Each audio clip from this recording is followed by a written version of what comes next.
Magandang araw o gabi sa inyong lahat. Itago na lang ninyo ako sa pangalang Carlos, taga-Aklan. At nais ko lang ding ibahagi sa inyo itong aking naging karanasan. Nasa edad ako na 15 nang maranasan ko ito. Nang mga panahong yun po kasi, hilig ko yung tumambay sa bubungan ng bahay namin. Hindi mataas yung bubong kaya't nakakaya ko itong akyatin sa tuwing gusto kong magpahangin o mapag-isa, lalo na tuwing gabi bago nga ako matulog sa aking silid. Minsan pa nga, hindi ko napipigilan yung makaidlip sa bubungan namin dahil maganda nga yung simoy ng hangin dahilan para makaramdam ako ng antok. Pinagsasabihan naman ako noon ng aking ina na huwag anong tumambay sa bubungan. Gayong delikadong araw at baka kung ano pang mangyaring hindi maganda sa akin. Pero dahil sa katigasan ng ulo ko, hindi ko nga sinusunod yung sinasabi ni nanay at pinagpapatuloy ko pa rin yung ganong gawain. Hanggang isang pagkakataon noon, hindi ko inaasahan yung aking makikita habang nakatambay sa aming bubungan. Pasado 6:00 na po yun ng gabi at tapos na rin kaming maghapunan. Nasa kwarto ko na ako ng mga oras na yon at nakahiga na nga sa aking kama. Nakaramdam ako ng pagkaalinsangan ng paligid, kaya't naisipan kong pumunta sa bubungan ng bahay upang magpahangin kahit sandali lang. Noong naroon na nga ako, nahiga na lamang ako at dinama yung malamig na hangin na dumadampi sa aking balat. Napapikit na rin ako noon dahil nakaramdam na rin ako ng antok dahil sa malamig na simoy ng hangin. Hindi ko na nga napigilan yung mapaidlip ng siguro mga 15 minuto rin. Nagising din kasi ako kaagad noong may maamoy akong hindi kaaya-ayang samyo ng hangin. Yung tipong hindi ko nga maipaliwanag. Nagpalinga-linga nga ako sa paligid noon pero wala naman akong nakita. Bigla na lang akong pinanindigan ng aking balahibo. At naisipan kong bumaba na sa bubungan at pumasok na lang sa aking kwarto. Alis na sana ako sa may bubungan pero natigilan ako nang may marinig akong mahinang ungol. Iginala ko yung aking mga mata hanggang sa mahagip ng aking paningin ang isang tao sa hindi kalayuan. Dali-dali akong napadapa at saka minatsagan nga yung kung ano mang ginagawa ng taong yon. Mahina itong napapaungol habang may kung anong hinahaplos sa kanyang katawan. Dahil nakuryoso nga rin ako kung ano nga ba yung gagawin nito, hindi na muna ako umalis sa kinapopwestuhan ko at pinanood na muna ito. Patuloy lamang po itong nagpapahid ng kung anong bagay sa kanyang katawan habang walang tigil din sa kanyang mahinang pag-ungol. Walang ano-ano, bigla rin itong tumuwad sa hindi ko malamang dahilan. Hindi ko man masyadong naninag dahil medyo may kalayuan at tanging liwanag ng bilog na buwan lamang yung nagsisilbing ilaw ng mga sandaling yon. Pero pansin ko na tila may nagbabago sa anyo ng naturang tao. Isa nga sa mga napansin ko rito ay ang pagkakaroon niya ng nagbabagang mga mata na tulad ng sabuan ng bahagya itong mapatingin sa aking kinaroroonan. Sa takot ko rin na baka puntahan ako nito, dali-dali akong bumaba sa aming bubungan at pumasok sa aking kwarto. Isinara ko rin yung aking mga bintana kung saan nga ako dumadaan. Dahil naisip kong baka bigla itong tumambad sa akin doon. Hindi ko rin maiwasan yung makaramdam ng kaba dahil sa isipin na baka nakita nga nito akong nanunood sa kanya.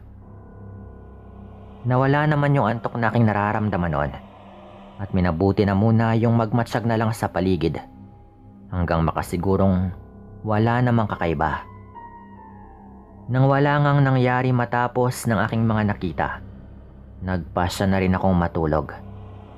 Kinaumagahan ng magising ako, narinig ko agad yung pinag-uusapan ng aking mga magulang. Narinig daw kasi ni nanay na merong aswang na gumagala sa mga baryo. At dahil doon, nang mapagtuunan ako nito ng pansin, Pinagsabihan ako nitong wag nang tatambay pa sa aming bubungan tuwing gabi.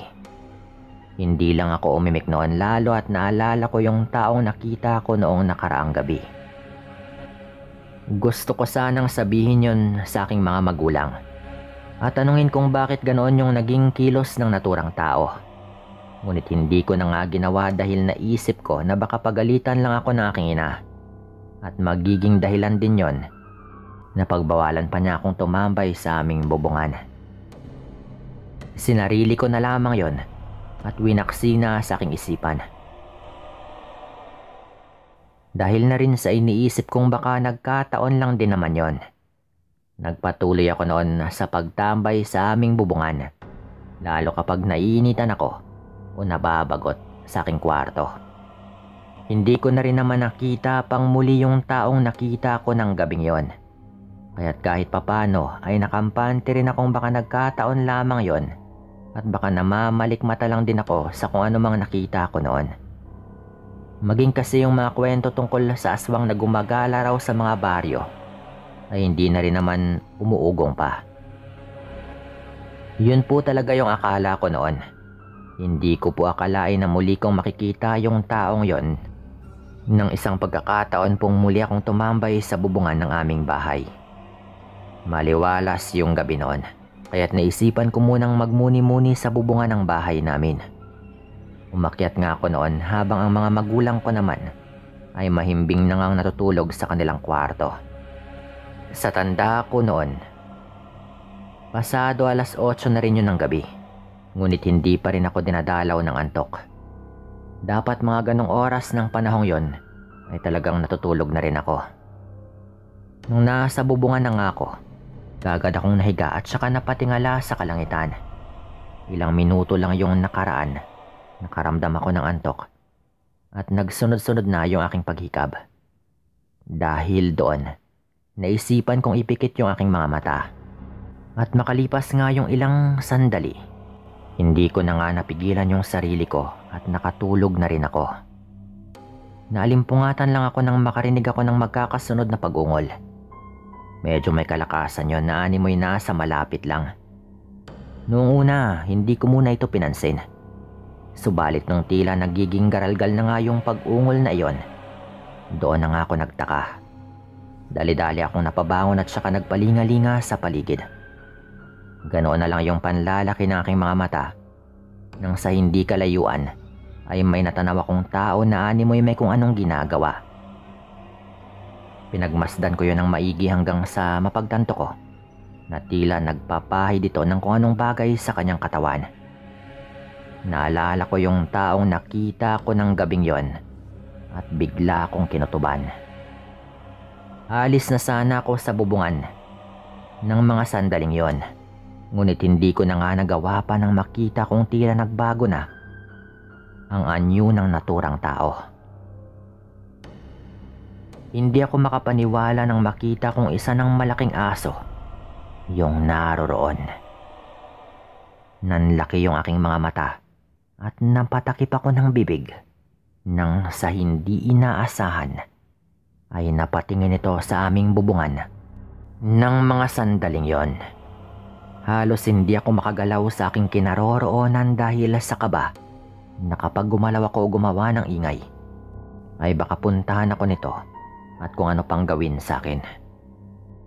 Kahit na natili akong tahimik noon at nakamasid lang sa malaking asong yon, hindi pa rin ako nakaiwas gayong sumisingot ito sa ere at marahil ay batid nitong naroroon nga ako sa bubungan.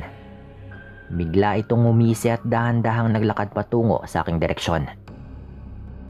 Hindi ko alam kung ano yung aking gagawin ng mga sandaling yon.